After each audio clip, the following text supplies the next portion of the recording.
গাছটার নাম হলো আকন্দ। এটা অনেকটা আগাছার মতনই কনসিডার করা হয়।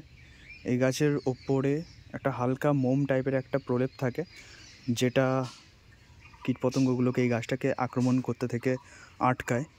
এই গাছের রস যে কষটা বেরোয় সেটা মানুষের পক্ষে একটু ডেঞ্জারাস, একটু টক্সিক টাইপের হয়ে থাকে, কিন্তু গাছেদের পক্ষে এটা মহা ঔষধির কাজ করে। কারণ কীটপতঙ্গ আর যে ফাঙ্গাসগুলো হয়ে থাকে সেগুলো থেকে এর যে লিকুইডটা বেরোয় যে গাছের থেকে, ওটা বাঁচায়।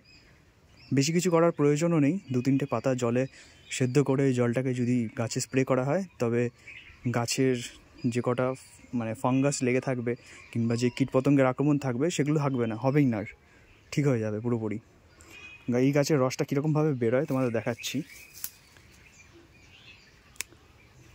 এ দেখো, এই সাদা টাইপের যে লিকুইডটা বেরোয় এটাই হচ্ছে কাজ করে। এই যে লিকুইডটা হাত দিয়ে দিলাম দেখানোর জন্য, হাত ধুয়ে নিতে হবে। এটা খুবই টক্সিক, চোখে যাতে মোটেও না যায়, এটা অতিরিক্ত টক্সিক মানুষের জন্য, তো অবশ্যই।